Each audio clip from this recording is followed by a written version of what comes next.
Muy buenas tardes, yo soy Marta Herrero, que pertenezco al área de innovación de los laboratorios Regiofre, y hoy os voy a hablar del camino que seguimos en la industria para el desarrollo de un medicamento, desde los estadios iniciales a nivel de laboratorio hasta lograr su comercialización. Antes de empezar, os quería dar las gracias desde mi empresa por darnos la oportunidad de, bueno, pues con unos breves minutos poder explicaros un poco lo que hacemos en nuestro día a día. Entonces, os comparto pantalla.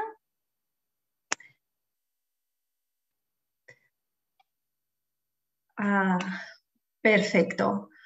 Antes que nada quería empezar con una cita del doctor Yamada, que es director médico de Takeda, para transmitiros el cambio de paradigma que ha existido en el proceso de desarrollo de un medicamento.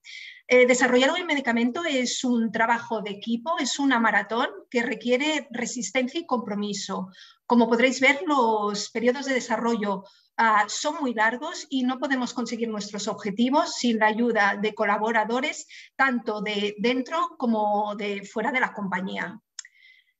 Si vemos lo que es el ciclo del desarrollo de un medicamento, que esto es una gráfica que nos viene de la Agencia Española del Medicamento, consta de 5 etapas fundamentales que iremos desgranando a lo largo de la presentación. Desde una etapa de investigación básica a nivel de laboratorio, llegaremos más adelante a la investigación con los pacientes, a la autorización del producto y luego también una vigilancia continua, que es lo que llamamos vigilancia postcomercialización. Os quería transmitir que todo este proceso del ciclo del medicamento es un proceso absolutamente regulado tanto por la legislación vigente como por las autoridades sanitarias, en la que son muchos requisitos que hay que cumplir y muchos pasos que hay que ir cumpliendo etapas poco a poco, porque sin haber estado seguros del anterior no te permite la propia legislación pasar a la siguiente. Entonces, ¿cuál es este proceso del desarrollo de un medicamento?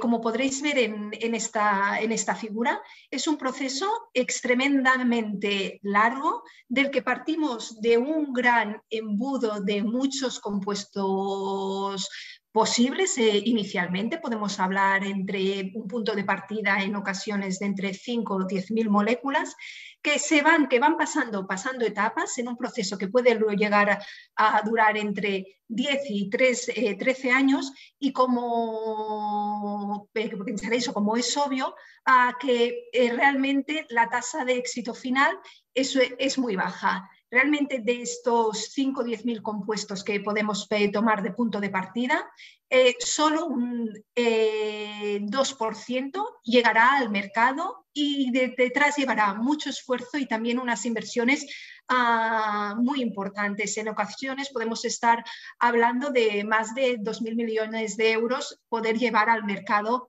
una nueva molécula, una new entity que diríamos. Entonces, entre las etapas, ¿cuál es la primera etapa en el desarrollo de un medicamento? Pues lo que llamamos el descubrimiento de la entidad molecular. Entonces, ¿esto dónde se produce? Normalmente esto tenemos que a nivel o bien de la industria, pero sobre todo en el mundo académico, trabajamos en comprender la enfermedad y decir, bueno, ¿cuál es la necesidad no cubierta que tenemos para que merezca que se desarrolle, que se dedique el esfuerzo del desarrollo de un medicamento? Como necesidad no cubierta podemos entender o bien que es una patología para la que no existe un tratamiento, o bien puede ser que una enfermedad que sí que tiene un tratamiento, pero a lo mejor hay un grupo de pacientes que no están suficientemente controlados, o las soluciones que hay no son suficientemente satisfactorias porque no hay un buen perfil de seguridad. Entonces, esto sería lo que nosotros diríamos que es la necesidad no cubierta. Una vez que se detecta esta necesidad no cubierta, es importante comprender la fisiopatología la enfermedad, cómo es esa enfermedad, para saber qué ha fallado y para que nosotros podamos encontrar una diana, una molécula objetivo que será el objetivo de nuestro medicamento, ¿vale? Es lo que nosotros conocemos a nivel de desarrollo por el target. Una vez nosotros ya tenemos identificada nuestra diana, entonces se inicia toda una serie de actividades de investigación, de descubrimiento y de síntesis de aquellas moléculas que por su estructura podrían ser compatibles, podrían ir a atacar esa diana. Estaríamos, por ejemplo, con el ejemplo de una llave y un candado. Pues, ¿cuál es la molécula que nos podría ir a ese candado y que nos podría atacar, ayudar a atacar a esa enfermedad? Entonces, normalmente cuando ya se detecta una molécula tipo es el cabeza de serie, que lo denominamos cabeza de serie, y que puede ser que o modificaciones del mismo, pues eventualmente a la larga se convierta en un fármaco. En esta etapa, ¿qué puede pasar? Si os habéis fijado en la figura que os presentaba en cuanto a las etapas del desarrollo, pasamos de una etapa de descubrimiento en la que podemos tener 5 o 10.000 candidatos y a lo mejor a la siguiente fase solo pasan a lo mejor 250. Pues, ¿qué puede pasar a este nivel? Pues podemos tener, por ejemplo, que nuestro dardo es bueno, pero no puede llegar a la diana. Por ejemplo, un ejemplo de esto sería, en nuestro organismo tenemos la barrera hematoencefálica. Esta es la barrera que cubre nuestro cerebro y que impide que a él entren sustancias extrañas, porque obviamente es un órgano crítico que necesita estar protegido. Pues nosotros ya sabemos en el desarrollo de medicamentos que no todos los productos podrán llegar al sistema nervioso central, solo podrán llegar a aquellos productos que sean moléculas pequeñas, que que sean un poco lipofílicos, es decir, que tengan cierto componente graso, que no tengan una unión muy importante a proteínas plasmáticas. Pues bueno, todo eso lo debemos tener en cuenta, porque a lo mejor a nivel de diseño la molécula es la adecuada, pero luego no puede llegar a su destino. O bien a veces la diana escogida no es la adecuada. ¿Y por qué puede pasar? Pues porque a veces no tenemos un conocimiento suficientemente profundo de la enfermedad, y lo que era una buena opción en un momento dado, a lo mejor luego cuando se evoluciona en el desarrollo del medicamento se ve que esa diana o no era suficiente o no era suficientemente relevante. O luego puede pasar también, que luego lo desarrollaré un poco más, que bueno, que puede ser que el compuesto elegido pues no pueda usarse como fármaco. Pues ¿por qué? Porque a lo mejor no es suficientemente seguro, o no se puede fabricar, o no es estable. Al final son toda una serie de circunstancias que hacen que el producto no pueda llegar al paciente. Una vez hemos hecho, esta fase de descubrimiento, pasamos a la fase 2, lo que nosotros llamamos el desarrollo preclínico. De ahí tenemos que de esas 10.000, a lo mejor proporcionalmente unas 250 moléculas que se consideran más prometedoras, se empiezan a testar a nivel de laboratorio, o bien en modelos de laboratorio celulares o modelos de órganos, o bien en animales de experimentación. ¿Qué es lo que buscamos? Pues tener los primeros indicios de la actividad biológica, de que realmente lo que se nos esperaba, que lo que esa molécula hace realmente lo que nos esperábamos que iba a hacer, y luego también a su perfil de seguridad.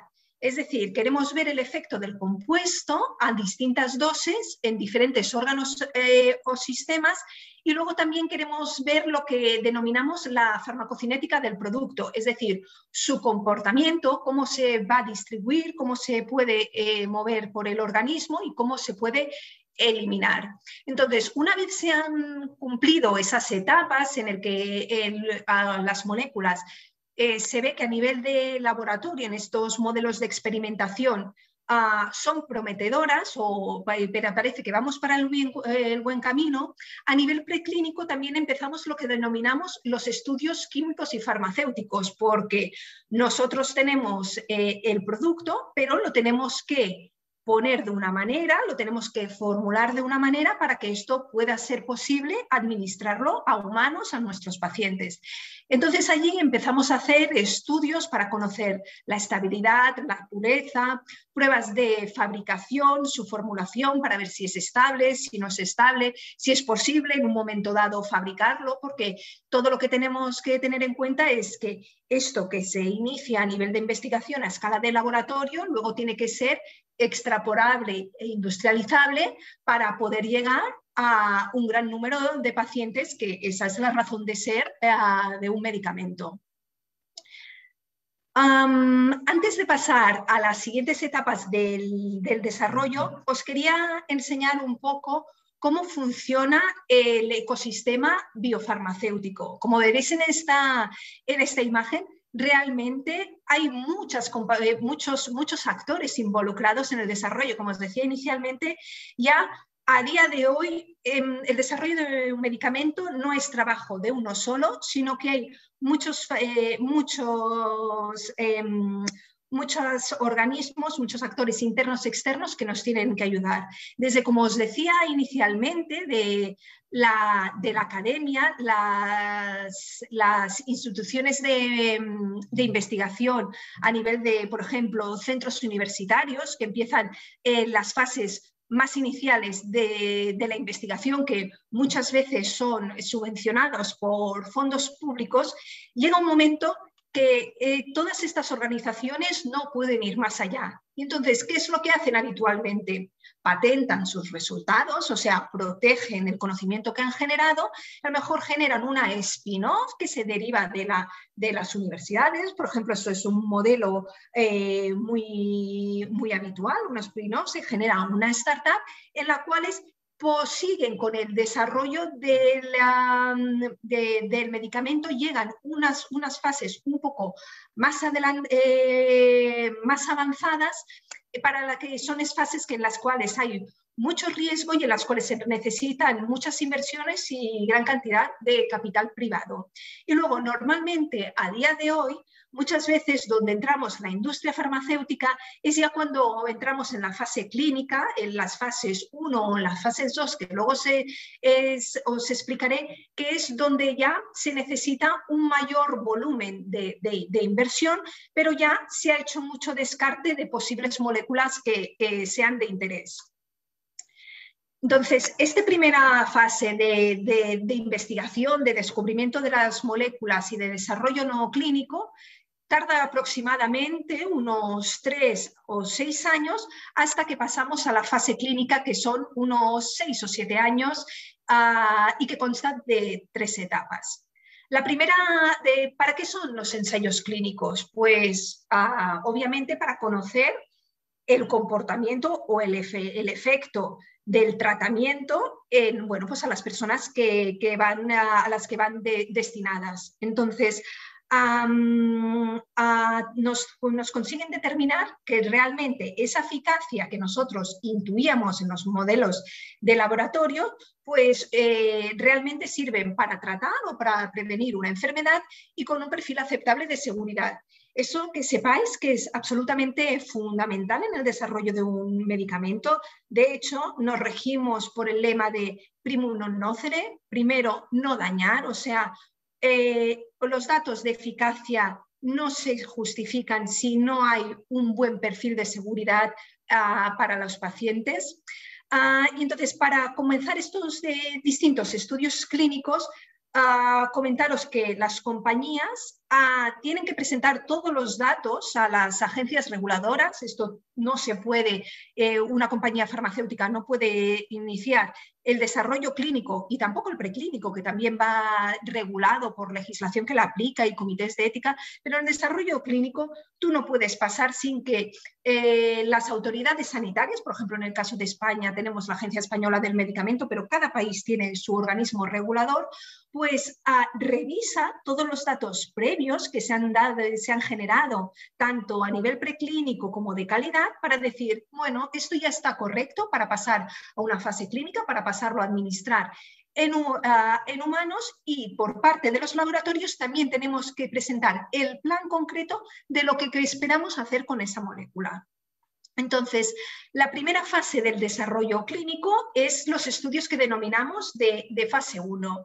Estos son los que son la primera vez que se administra el producto en humanos y normalmente son estudios pequeñitos, bueno, pequeñitos comparado con las dimensiones del resto de la investigación.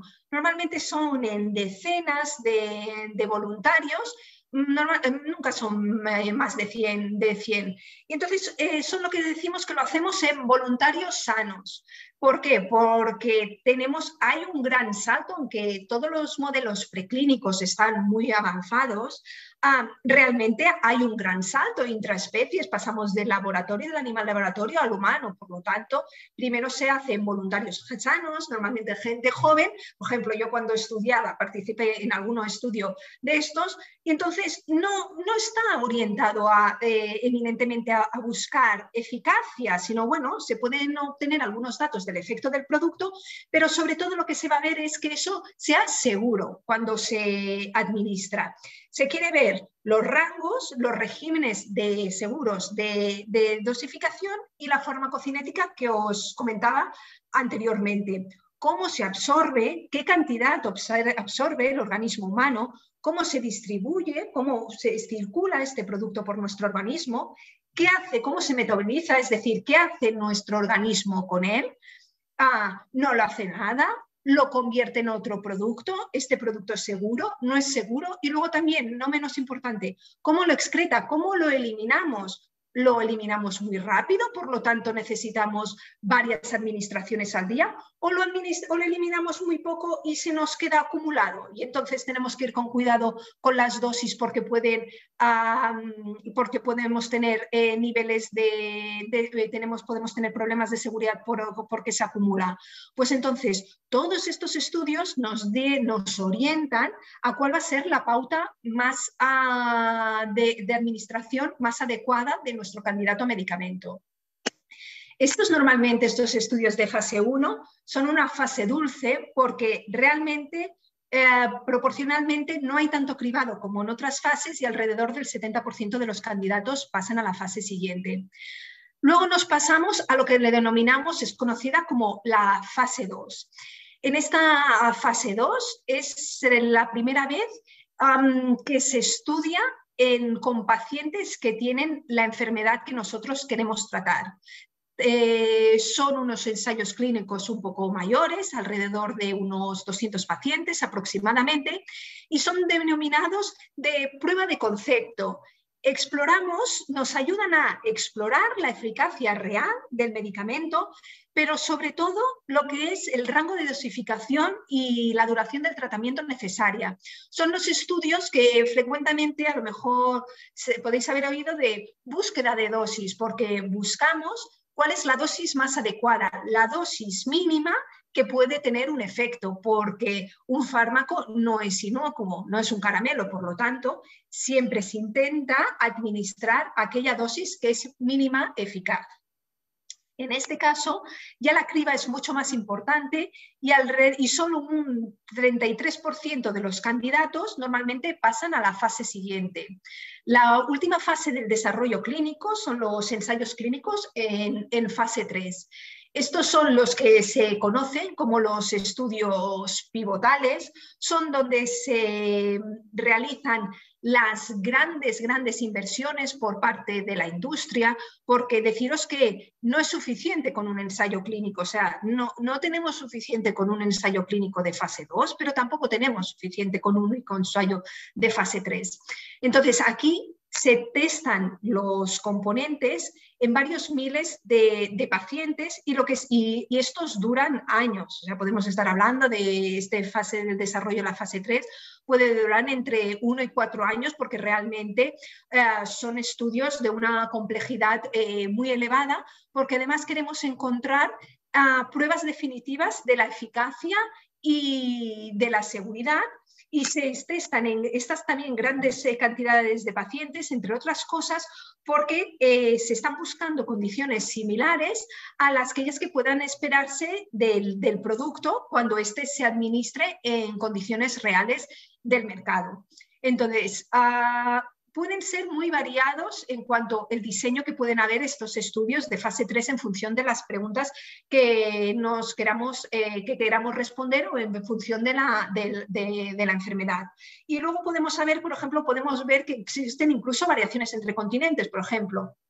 En este tipo de estudios de fase 3, si fuéramos una compañía europea y fuéramos a la FDA, que es la Agencia Americana de los Medicamentos, dirían, bueno, pues usted me hace 2 estudios de fase 3 y me los compara su medicamento en investigación con un producto, con un placebo. Como sabéis, el placebo es el producto que es con el mismo aspecto que el medicamento que intentas estudiar, pero sin nada, es como si fuera un azucarillo. Pero luego estarías en Europa y te dirían, muy bien, hágame usted este estudio, compáremelo con placebo para ver que su medicamento es realmente eficaz y no estos efectos que observamos a lo largo del tiempo pueden ser debidos al azar o al propio curso de la enfermedad, pero compármelo usted también con el estándar de referencia que existe a nivel europeo, porque yo no apruebo cualquier cosa y realmente quiero los nuevos productos innovadores que yo autorice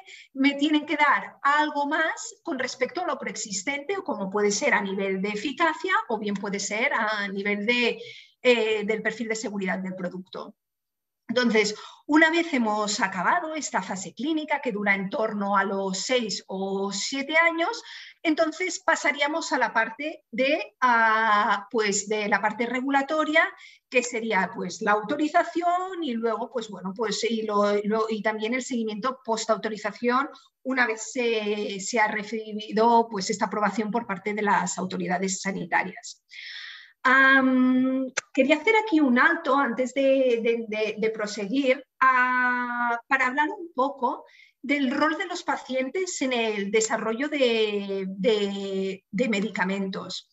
Realmente, históricamente, los pacientes o antiguamente realmente habían tenido un rol muy limitado a este nivel, tanto porque tal vez no existían a lo mejor asociaciones de pacientes que realmente impulsaran el conocimiento de la enfermedad, y luego también como porque existía un marco regulatorio que realmente tampoco permitía la interacción entre los distintos actores involucrados en el desarrollo de un medicamento. Por ejemplo, clásicamente la industria farmacéutica no ha podido tener un contacto directo nunca con los pacientes, bueno, pues atribuyendo pues evitar posibles prácticas cuestionables en un momento dado.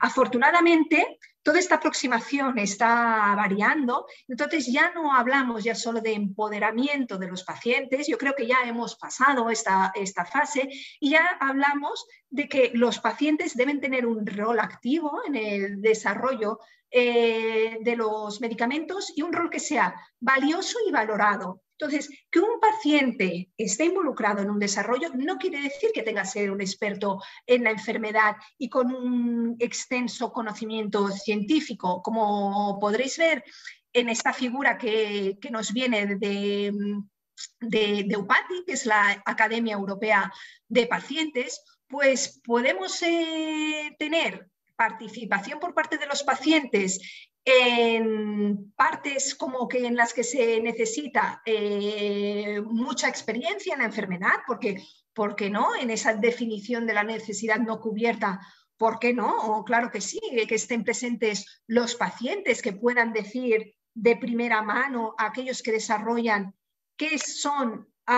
cuáles son sus necesidades y qué es lo que encuentran que echan en falta en los medicamentos que tienen disponibles en la actualidad, o bien pueden estar presentes también ya necesitando un grado más elevado de conocimiento, lo que lo denominamos los investigators meetings, las reuniones de investigadores, por ejemplo, que se producen en los ensayos clínicos, en los que la industria y los médicos, los investigadores, discutimos tanto el diseño como cómo va evolucionando el estudio. Pues allí el rol de un paciente en cuanto a pues, los comités que evalúan la eficacia, la seguridad o que participen en el diseño del protocolo, que digan, pues bueno, si las intervenciones las consideran apropiadas desde su perspectiva de, bueno, pues a lo mejor la vía de administración es cómoda o no es cómoda para el día a día del paciente, o el número de visitas que se han programado son factibles, no son factibles en función de su enfermedad. Todo esto, este input es súper importante para desarrollar un buen medicamento y luego para que también todo el proceso sea mucho más sencillo, porque a lo mejor nosotros a nivel de un diseño de un estudio, pues ponemos toda una serie de requisitos que desde nuestro despacho los vemos muy bien y muy claros desde un punto de vista científico, pero a lo mejor en la vida real ese paciente no existe y eso es así y eso ha pasado. Pero luego no hace falta a lo mejor estar involucrado en actividades que se necesita un conocimiento técnico tan elevado, sino por a lo mejor pueden estar involucrados en cosas más prácticas, como por ejemplo en la validación de las informaciones al paciente que se hacen en investigación, porque, no, si sabéis, la información al paciente es la documentación que se le pasa a un paciente antes de involucrar a un ensayo, de participar en un ensayo clínico, en la cual se le explica todo lo que va, los riesgos y todos los procedimientos. Pues si un paciente lo valida y no hace falta que tenga mucho conocimiento, pues bueno, por eso, por ejemplo, sería súper importante porque nos aseguraríamos que la información que estamos transmitiendo, la estamos transmitiendo de una manera adecuada para que sea comprensible para nuestros pacientes y que cuando entren en el estudio realmente estén dando un consentimiento informado respecto a todos los pros y los cons y lo que puede esperar de esa investigación. Una vez hemos pasado todas las etapas de desarrollo, entonces nos llegamos a la etapa de que tenemos que solicitar la autorización. ¿Cómo hacemos eso? Hacemos lo que se denomina, creamos un expediente de registro a través del cual las autoridades reguladoras revisan toda la información que se han ido generando a lo largo de los 13 años de desarrollo. Se mira todo, desde lo que es las fases preclínicas hasta cómo es lo que le denominamos la parte de calidad, que es toda la parte de cómo se fabrica, qué controles se hace en el producto, así como obviamente todos los ensayos clínicos y la seguridad y eficacia que se ha demostrado. Comentaros que esto se envía toda la documentación y que es un proceso activo en el que evidentemente hay discusiones, se discuten, se comentan los datos con las agencias reguladoras y que se puede hacer a nivel de despacho o ellos activamente pueden acudir a los laboratorios y de hecho lo hacen y pueden revisar, hacer inspecciones y revisar activamente que toda esa información que se ha proporcionado es correcta y es veraz. Entonces, hemos pasado muchas etapas. Entonces, uno diría, bueno, después de tantas etapas, después de tanta criba, ¿es seguro o es muy probable que te concedan la autorización cuando tú presentas tu expediente? Pues la verdad es que sí, pero bueno, hay una valla más que saltar y no siempre se da así. Por ejemplo, aquí nos pasó datos del año pasado por parte de la Agencia Europea del Medicamento en cuanto a que se presentaron 115 nuevos productos para autorizar y de ellos 18 no prosperaron. A 2 les dieron directamente una negativa, que eso es un poco complicado llegar a esta fase porque todo el proceso, como podéis imaginar, a lo largo de estos 10 años hay un control y hay un contacto constante entre quien desarrolla y el destinatario final, que es la agencia del medicamento. Obviamente no se abordan inversiones de 2.000 millones de euros sin tener un contacto constante, o bien puede ser que se retire la aplicación porque, bueno, cuando se ve que en el proceso de evaluación pues se ve que se piden más cosas y entonces se decide, bueno, oiga, lo retiro, hago todas las modificaciones que sean necesarias y luego volvemos a presentar para garantizar una aprobación. Y luego ¿Pueden estar también los pacientes también involucrados en este proceso tanto de autorización como de comunicación de los resultados o los posibles beneficios del tratamiento una vez esté autorizado? Pues absolutamente sí, y de hecho esto ya está siendo una realidad.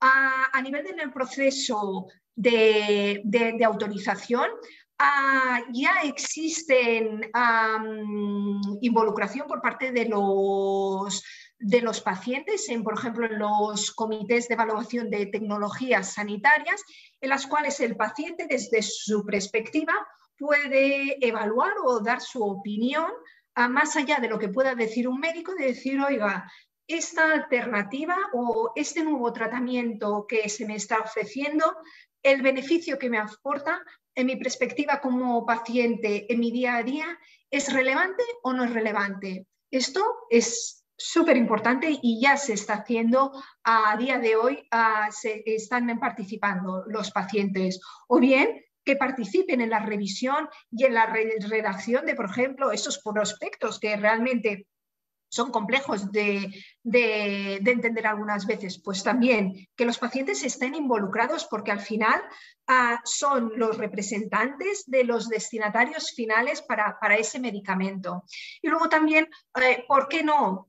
Para que puedan contribuir, ya que han estado presentes en el desarrollo, porque que puedan contribuir a las publicaciones, a la diseminación de la investigación, con un nivel, con un léxico que sea entendible para los pacientes, y también que cuando se expliquen las cosas, que realmente se puedan explicar pues aquellos puntos de tratamiento que realmente son relevantes desde una perspectiva del paciente. Y nada, solo para acabar, bueno, quería enfatizar que realmente hay un cambio de paradigma en lo que es el desarrollo de un medicamento. Ya nadie puede ir por sí solos, y que solo podemos, en este largo camino y complicado camino de más de una década, solo podemos avanzar y conseguir el éxito si estamos todos unidos desde una perspectiva de las autoridades sanitarias, de los pacientes y evidentemente de las organizaciones farmacéuticas.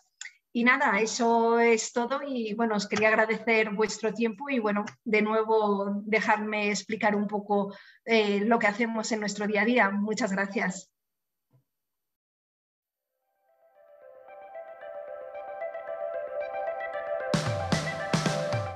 Terrero es doctora en biomedicina y es una de las responsables de innovación de Reig Jofré. Nos ha gustado mucho todo lo que ha explicado sobre la intervención de los pacientes y el rol tan importante que tienen en el proceso de desarrollo de un medicamento. Y nos queda una pregunta ahí en ese sentido. ¿Qué tiene que hacer un paciente, un afectado, por ejemplo, de esclerosis múltiple, que quiera participar en un ensayo clínico? ¿Dónde tiene que dirigirse? ¿A quién tiene que preguntar? ¿Cómo? Porque muchas veces nos lo preguntan a nosotros, ¿no? Entonces, a lo mejor les podemos dar una... Existen distintos mecanismos. Por un lado, número uno, acuda a su médico siempre, porque posiblemente esté informado de los últimos avances o los proyectos de investigación que se estén dando en su entorno. Acuda también a asociaciones de pacientes, porque realmente tienen que ser también unos importantes tractores de la investigación y de poder dar a conocer qué se está haciendo a este nivel. Y luego también en las páginas web de las agencias de los medicamentos también existen apartados específicos en los cuales se anuncian los ensayos clínicos que están en marcha. Es el caso, por ejemplo, en la Agencia Española del Medicamento tienen ese apartado específico para pacientes en los cuales pueden ver qué está en marcha, y con una pequeña sinopsis en lenguaje no científico en la que se explica cuál es la investigación y a quién hay que contactar si está interesado en participar. Una curiosidad, ¿no? Las diferentes fases que nos ha explicado. Sí. Bueno, por ejemplo, la primera, que es la fase en la que se testa la seguridad del medicamento, se hace siempre con pacientes sanos. Entonces, la pregunta es, ¿en qué momento se verifica la seguridad con una persona que no esté, o sea, que un paciente realmente de aquella enfermedad, ¿no? Porque a lo mejor puede tener unas características que hacen que la seguridad no sea la misma en ese paciente que en una persona sana. Realmente la seguridad es una de las partes que está más controlada durante todo el proceso de desarrollo de un medicamento. Precisamente para controlar, para no dar un salto mortal tan grande desde lo que podría ser el animal de laboratorio hasta el paciente, existe esta fase intermedia, esa fase 1, que es esa administración primera en humanos que te da indicios de cómo puede ir la cosa a nivel de seguridad, aunque tú ya tienes muchos datos a nivel de los modelos que se tienen del laboratorio que son absolutamente avanzados. Por ejemplo, por poner un ejemplo, no sé, un producto que va destinado para pacientes afectados de alguna patología del riñón. Pues entonces, si nosotros en una fase 1 en un voluntario sano ya veremos que hay cierta acumulación porque eso no se elimina bien, pues ya podrías estar viendo que no sería lo más adecuado, que podrías estar teniendo que hacer un control especial de dosis. Es precisamente por ese salto que se da entre especies que se hace primero en pacientes sanos y que esos estudios en fase 2 ya no se empiezan ya con miles de pacientes, sino que, como he dicho antes, haces varios estudios de fase 2 y miras, vas incrementando el número de pacientes y vas ajustando esas condiciones, porque realmente es muy progresivo, porque sobre todo lo que se va mirando mucho es ese perfil de seguridad, porque siempre se tiene que mantener el beneficio riesgo de cualquier intervención. Hay países que tienen una infraestructura y un tejido empresarial donde es más fácil realizar estos ensayos clínicos. Me refiero, por ejemplo, en Europa. Hay países en los que se hacen más ensayos clínicos o regiones europeas en los que hay más ensayos clínicos que en otros. Sí, es en función de cómo es el sistema sanitario, pues hay alrededor del mundo, no solo en Europa, existen diferencias. Por ejemplo, a nivel europeo, ¿no? España es uno de los países punteros en investigación, ¿no? Que se realiza mucha investigación. ¿Por qué? Porque tenemos un sistema sanitario muy potente, un buen sistema sanitario público, con muy buenos profesionales y que comparativamente, que a lo mejor comparado con otros países, el nivel de vida es inferior, por lo tanto, el nivel de inversión que supone esta investigación, pues realmente es inferior, consiguiendo unos resultados absolutamente equiparables, porque el nivel de preparación del sistema sanitario es igual y superior. Entonces, eso es una realidad, y en proyectos tan grandes con tantos números de pacientes, pues tiene un gran peso específico. Y normalmente nosotros lo que vemos es que los fármacos se aprueban primero en Estados Unidos, la FDA aprueba un fármaco que normalmente está en estudio, al mismo tiempo está en estudio para que la apruebe la Agencia Europea del Medicamento. Entonces, siempre la Agencia Europea del Medicamento va un poco por detrás, lo que parece sugerir que probablemente hay más requisitos. ¿Es así? ¿Hay diferencias en cuanto a lo que exige cada agencia para la aprobación del medicamento? Hay varios factores. No es exactamente idéntico, pero es muy, muy similar lo que piden la agencia española, o la agencia europea, disculpa, de la agencia europea, y de hecho la idea es que a nivel global se tienda a una armonización, o sea, se está intentando que para que no hayan esas diferencias, porque tradicionalmente a nivel de Estados Unidos ha sido a lo mejor un poco más rápida históricamente la agencia americana ha sido siempre un poco más rápida en realizar las evaluaciones, y luego también a nivel europeo, ahora tenemos ya hace muchos años la figura de la Agencia Europea del Medicamento, pero Europa no es una sola, es un multiestado, por lo tanto, dentro de una aprobación que tengamos a nivel de la Agencia Europea del Medicamento, luego todo eso se tiene que trascender a cada uno de los Estados miembros, en los cuales pues luego se va a tener también la autorización. Por lo tanto, aunque se tienda tenemos una parte histórica de, bueno, pues algunos procesos, unos requisitos un poco más rápidos. A lo mejor los promotores o los grandes laboratorios también, muchos venían de un contexto americano, por lo tanto, cada uno empieza o tiende a muchas veces a pedir autorizaciones en sus mercados de origen. Eso también es una realidad, pero bueno, con el tiempo la tendencia que se quiere ir es a una mayor globalización y a una mayor armonización entre agencias para que este decalaje histórico cada vez sea menor. Esa es la realidad. Existe, pero se está trabajando para que se vaya suprimiendo ese decalaje. Yo lo que tengo entendido también es que la Agencia Europea del Medicamento exige que el medicamento que se vaya a aprobar aporte una ventaja, aporte un plus o una mejora con respecto a medicamentos que ya existen en el mercado, y que eso no es un requisito en Estados Unidos, por ejemplo. Bueno, para la autorización en Estados Unidos, y históricamente se tenía que aportar datos de eficacia con respecto a un placebo, entonces uno ya podía demostrar que era eficaz para el tratamiento de la enfermedad. A nivel de Europa, pues te pedían o te piden esa comparativa con el fármaco de referencia. Creo que esto también hay que contextualizarlo dentro del sistema sanitario en los distintos países.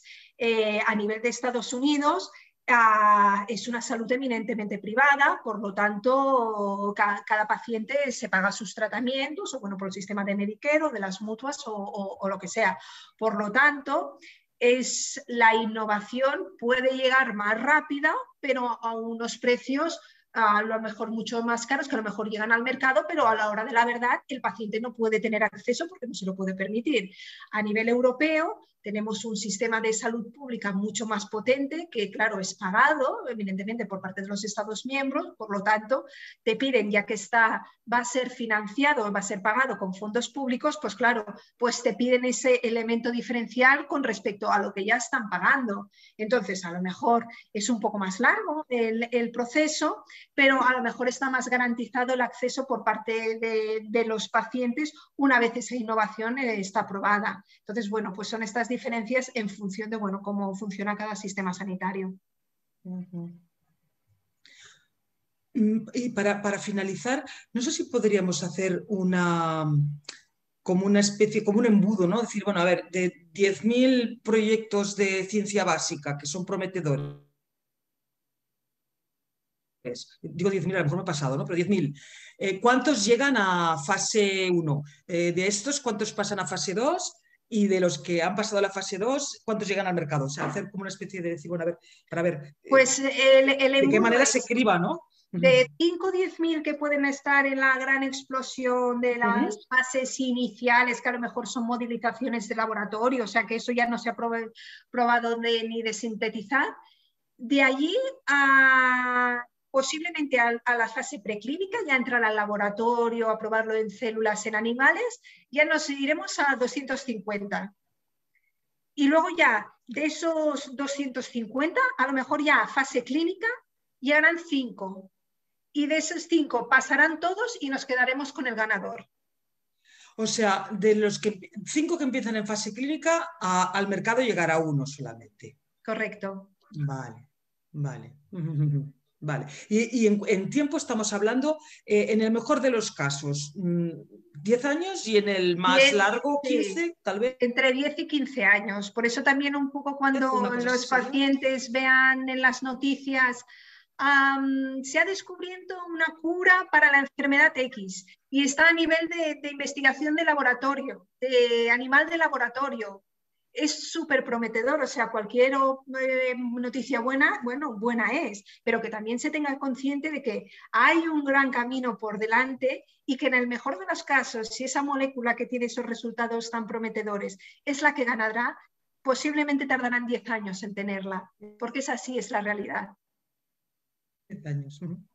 Desde la fase preclínica, dijéramos, hasta el mercado. Desde la célula del animal de laboratorio hasta que se tiene todo, porque la investigación es larga, pero los procesos de autorización también son largos, que a lo mejor también entre todos tendríamos que demandar también a las autoridades de que una vez ya se presentan esos expedientes, pues que esos procesos de evaluación y de autorización fueran más rápidos para que pudieran estar más rápidamente disponibles en el mercado pues esos tratamientos. Lo primero por los pacientes y luego también a nivel de compañía, bueno, para poder tener un retorno de esas inversiones y continuar trabajando en otras alternativas.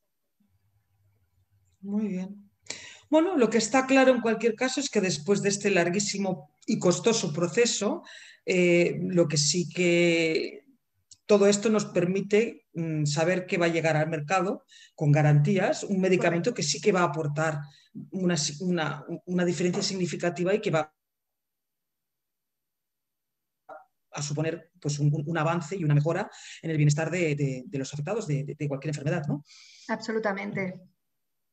Bueno, pues muchísimas gracias.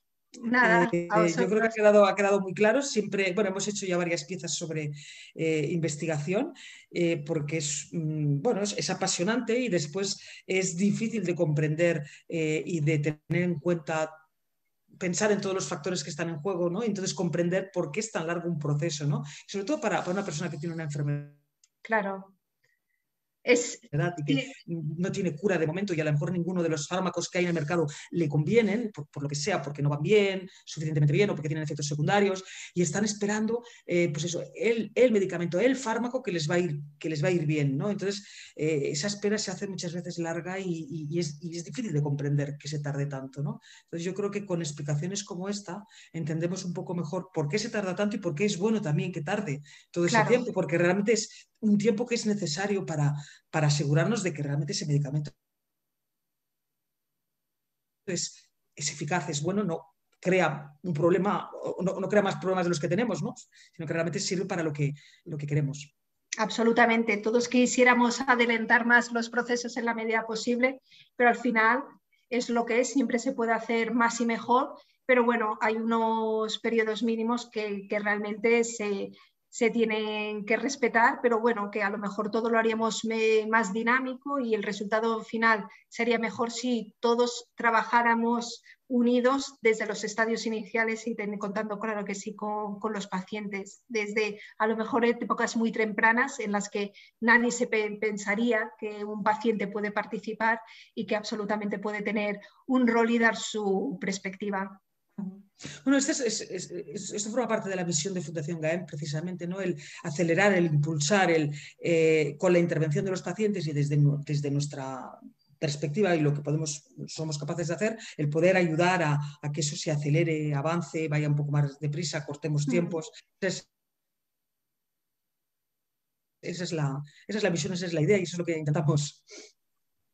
Es súper Pues muchas necesario, gracias, es doctora Herrero. una gran tarea súper necesaria, que realmente toda la sociedad tenemos que estar súper agradecidos a las sociedades de pacientes porque realmente, al menos en España no hay tantas, a lo mejor otros países como Estados Unidos el tejido asociativo es más potente, pero realmente aquí nos falta mucho y realmente los que estáis aquí ya apoyando, pues realmente tenéis una labor súper importante y a veces a lo mejor más ardua que en otros países, ¿no? En las que a lo mejor pues, todo este tejido asociativo está más desarrollado.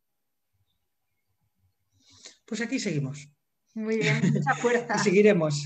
Muchas gracias. Y vosotros también, desde el Gracias, muchas laboratorio. gracias. Gracias. Encantada. Adiós. Adiós.